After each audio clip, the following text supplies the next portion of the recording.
झीओटीए सेई पुओ को पागल परी भल पाई थाए।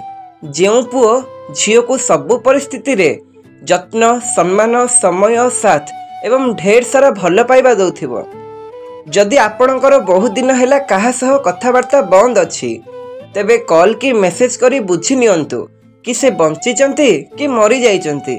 जदि से बंचिचंती विश्वास करंतु आपण तांको पाई मरी गलेनी।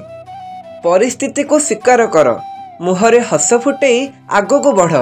किछि फरक पड़ी न थाए हस असली कि नकली। वास्तव रे काहार टिके भी ध्यान न थाए आपण केउ अवस्था रे अछंती। काहाकू दस देवा आगरू थरे निजको पचारिबा दरकार कि निजे केते ठीक। जीवन रे आनंद केवल सेई माने उठेई पारंती जे केवल सुख भितरु सुखर संधान नुहे बरम दुख भितरु भी सुखर संधान करि पारंती।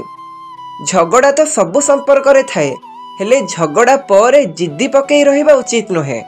भल संपर्क तैयारी करिबाकू जुग जुग लागि जाए किंतु भांगिबाकू गोटे मिनिट लागेनी। झगड़ा पर आउ थरे मिसी गले सबु समस्यार समाधान हो जाए। कारण भूल तुमर हेउ बा मोर, संपर्क तो आम दुहींकर ना। जहा मनरे भल पाइबा बेसी ता मनरे राग अभिमान भी बेसी।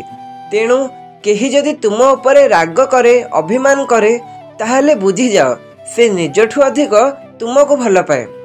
लोकंक पाखरे बहुत किछि अछि किंतु समस्या यह अटे कि भरोसा उपरे संदेह अटे एवं निज संदेह उपरे पूरा भरोसा अटे। निज उपरे विश्वास करबा शिखि जाओ। लोक केते भी विश्वस्त होई थांतु दिने विश्वास आउ हृदय भांगी ही दियंती। प्रेम को बंचाइबा पई एई दुईटी काम निश्चय कर। प्रथमे चुप रहिबा शिख आउ द्वितीय रे क्षमा करबा शिख। देखिबो सबु संपर्क ठीक हेई जिवो। एकुटिया पछे बंचंतु किंतु केबे काहाकू समय आउ भल पाइबा पई बाध्य करंतु नाही।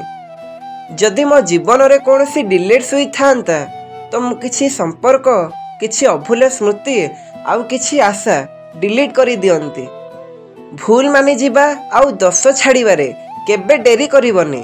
काहेकि ना समय जेते लंबा हेबो सेथिरु मुकुलिबा सेतिकी कष्ट होई जाई थाए।